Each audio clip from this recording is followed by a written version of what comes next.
The call came in at 6:47 on a Thursday evening, right as I was setting my bag down inside my parents' front door. Not a phone call, a look.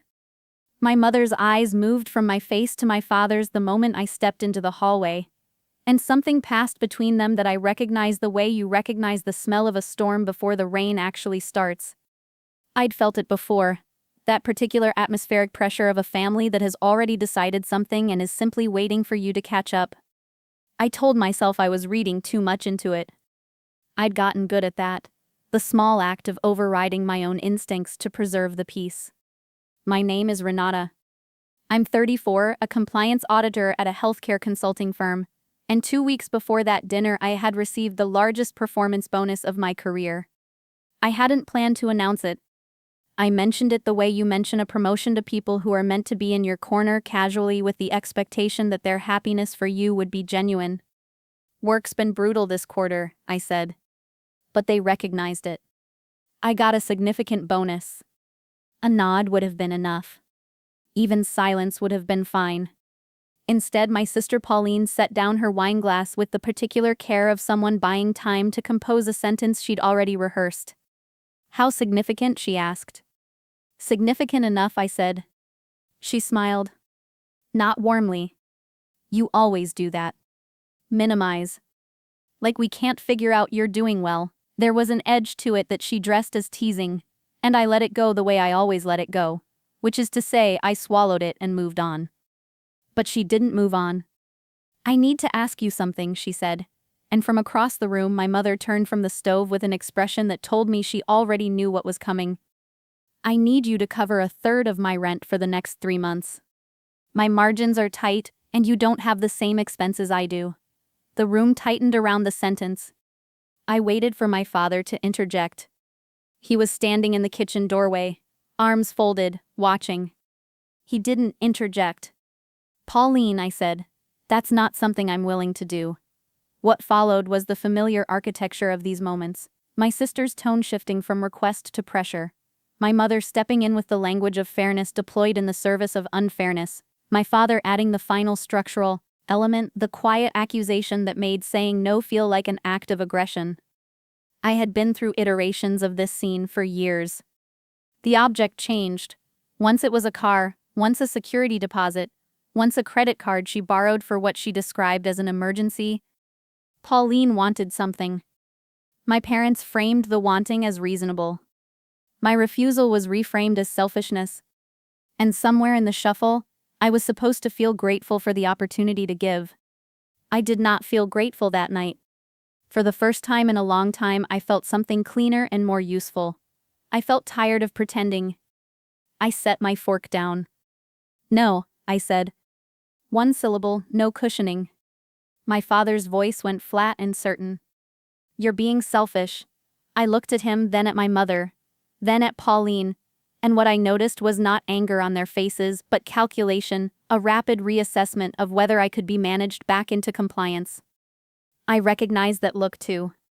I stood up, took my coat from the back of the chair and left. The cold hit me on the front steps. I heard my mother's voice behind me, not worried, not hurt, commanding, and then Pauline's louder, with that practiced desperation she could turn on the way some people adjust a thermostat. I stopped at my car and turned because there are moments when walking away without speaking is its own kind of capitulation.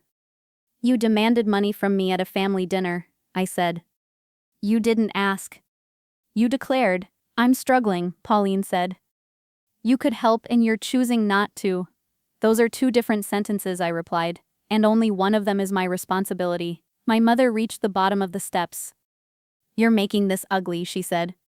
It doesn't have to be ugly. You're right, I said. It didn't. My father appeared behind her. His voice had dropped the tone he reserved for maximum authority, slow, deliberate, meant to remind you of all the years in which his opinion was the final word. If this is how you want it, he said, you'll regret it. Maybe, I said. But not tonight. I got in the car and drove. I didn't go far. There's a parking lot near an old library branch I used to go to as a child, and I sat there in the dark with my hands on the steering wheel. My phone was producing a steady rhythm of calls and texts. My mother, my father, Pauline, all of them suddenly very interested in continuing a conversation they had treated as settled when they'd had the advantage. I didn't answer any of them. What I did do was open my banking application. Not to transfer money. To look. I had a habit, left over from years of quietly absorbing the family's financial friction, of keeping half my attention on what Pauline was using, what my parents had linked, what small persistent costs had accumulated under my name in the way that quiet exploitations do, gradually and visibly, until you're just part of the landscape. I found an automatic payment I'd agreed to cover temporarily 18 months ago still running. I found a subscription service with my email attached to it, registered on 3 devices I didn't own. I found a monthly charge I didn't recognize and traced it, carefully, until I understood what it was. Then I found the email from a mortgage servicer that mentioned a co-applicant review. My name. I read it twice. Then I read it a third time. I hadn't co-signed anything. I hadn't authorized any inquiry. And yet there was my name in a sentence about a loan application, matter-of-fact and documented, as though my identity were a utility that could be borrowed without asking. The dinner, the demand for rent money, the family solidarity framing, my parents studied silence when I should have had their support. This hadn't been a spontaneous escalation. This had been pressure applied in preparation for something larger. I froze my credit that night. Changed every password. Saved every document. Sent the servicer a short factual email stating clearly that I had not authorized any application and requesting written confirmation that my information would be flagged and removed. Then I drafted a message to my family, not long, not emotional, structured like a brief. My finances are not a shared resource. My personal information may not be used for any application or account without my explicit consent in writing. If anything bearing my name exists without that consent, it requires immediate correction. I expect confirmation. The responses came within minutes. My mother, how could you accuse us? My father, you're overreacting. Pauline, so I'm a criminal now. That's incredible. No acknowledgement. No apology. Just immediate, reflexive outrage at the existence of the boundary.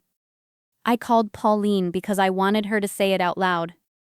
What did you submit? I asked. A pause a beat too long. Nothing finalized, she said. We were exploring options. We put your name down to see what we'd qualify for. You weren't supposed to find out until we'd figured out a plan. The casual tense of that weren't supposed to find out told me everything I needed to know about how my consent had been factored into the decision. You used my information without asking me, I said. My voice was even. I've noticed that evenness is more frightening than volume to people who expect you to shout. You understand what that means legally. Don't threaten me, she said. I'm telling you what's true. My father joined on speaker. Then my mother. The conversation became exactly what these conversations always become. A rotating tribunal in which my calm was reframed as coldness, my accuracy was reframed as cruelty, and my refusal to perform distress was offered as evidence that I didn't care about anyone but myself. I let it run for a few minutes. Then I said, tomorrow you will contact the servicer and retract any application submitted with my information. You will confirm this to me in writing. After that, we can discuss how we move forward, on my timeline, in a neutral place. My father said, we raised you. I know, I said. And I grew up.